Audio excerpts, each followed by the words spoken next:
他是奥特系列最强的反派之一，曾凭一己之力触行了奥特兄弟，并吸收他们的光线技能对付奥特老五艾斯。如今亚伯人扬言要干掉梦比优斯，把地球献给黑暗皇帝。这天，未来被神宫拉出去约会，而这一幕正好被潜伏在地球的亚伯人看见。这时，防卫队探测到一处海域出现怪兽时空波，他们开始商量作战计划。木之美联系未来归队，却发现他失去了联系。眼看情况紧急，破水队长下令全员驾驶凤凰巢战机，使用凤凰光线除掉时空波。众人刚抵达现场，突然一艘飞船从海面升起，众队员一眼就确定了，这正是发出时空波的源头。为了防止怪兽日后再来袭击地球，众人驾驶凤凰巢追了上去。另一边，正在约会的未来看到一则新闻，他发现队友驾驶战机追击不明飞行物离开了地球。未来想要联系木之美，却发现没有信号，而这一切都是亚伯人设计的陷阱，目的就是把协助梦比优斯的防卫队支走。未来刚要离开，一个声音从后面传来，未来猛地转身，只见亚伯人松开手中的气球，次元缝隙开始破裂，艾斯杀手从里面跳了出来，开始破坏城市，市民们被吓得四处逃窜。未来见此情景，当即化身梦比优斯前去应敌。亚伯人站在不远处观战，他松开紫色气球，下一秒，宇宙生物加第8涌进艾斯杀手体内，传说他拥有分析生物数据的可怕能力。邪恶的亚伯人放出狠话，他说因为吸收了奥特兄弟的招数不断变强，如今他升级成梦比优斯杀手了。这时亚伯人操控梦比优斯杀手发出梦比姆射线，未来立马释放相同的技能进行反击，怎料梦比优斯杀手竟使出梦比姆光剑，打得梦比优斯节节后退，梦比优斯被踢倒在地。亚伯人不依不饶，又操控杀手使出梦比姆爆裂，重创梦比优斯，身受重伤的梦比优斯瘫倒在地。神宫赶忙走向前去，让未来不要轻易放弃希望。受到鼓舞的未来重新拾起斗志，双方迅速缠斗在一起。好在未来抓住破绽，试图折断梦比优斯杀手的胳膊。为了尽快将其消灭，未来决定使用梦比姆炸弹。只见他把梦比优斯杀手紧紧抱在怀里，炽热的熊火包围在两人身上。随着未来一声怒吼，梦比优斯杀手直接被炸成碎片。战斗结束之后，梦比优斯因为消耗能量过度，直接变回人类躺在地上。这时，一位名叫志川的记者开始嘲讽，身为地球防卫队的未来，居然被怪兽吓晕过去，幸亏是奥特战士才打败了怪兽。话音刚落，这片区域开始晃动，地面逐渐发生崩塌，三人也一同掉进猩红的深渊。当他们醒来时，发现自己居住的城市已经变成废墟，没有任何生命迹象。志川看见这一幕陷入绝望，并认为在他们昏迷之际，整个日本以及地球都已经被怪兽毁灭。未来告诉他这是不可能的事情，不料志川挥拳把未来打倒在地，对着未来就是拳打脚踢，还把这一切的责任都追究于未来。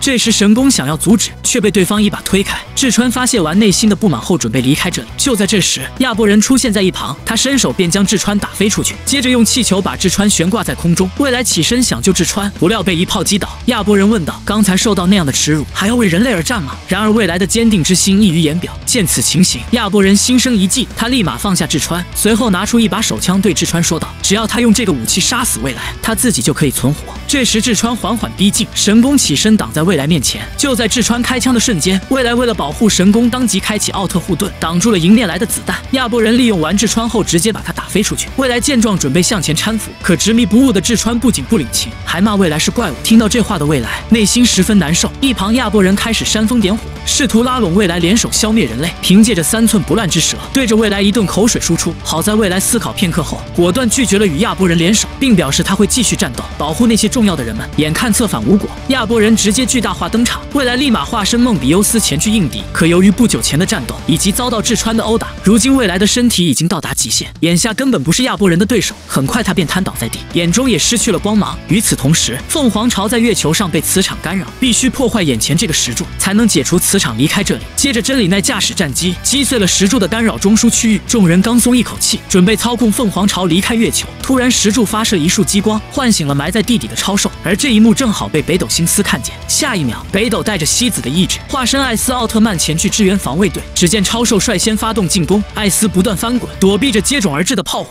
真理奈驾驶战机开始协助艾斯分散超兽的注意力。破水队长抓住机会，释放奇迹凤凰光线射向石柱，而艾斯使用必杀技能对付超兽。在一声爆炸中，干扰磁场以及超兽全部被解决。然而这一切还没结束，未来带着绝望堕入了无尽的黑暗。突然他耳边传来熟悉的声音，让他不要放弃希望。北斗对未来说道：“奥特战士从来都不是一个人在战斗，就像当年他和南希子分开一样，虽然重要的战友离开了，但他的意志会存在自己的心中。”听到这话的未来想起自己重要的伙伴，此刻醒悟的未来全身散发光芒，重新站了起来。亚波人看见这一幕，大为震惊。梦比优斯当即切换形态，打得亚波人毫无招架之力，然后释放梦比姆爆裂，直接把对方轰成重伤。不甘心的亚波人交代完遗言后，原地炸成了碎片。随着亚波人被消灭，众人也回到了现实世界。谁知志川非但没有感谢未来，并表示刚才看见了他变身奥特战士的场面，还打算将这件事情公布于众。听闻此言，未来的内心再次产生矛盾。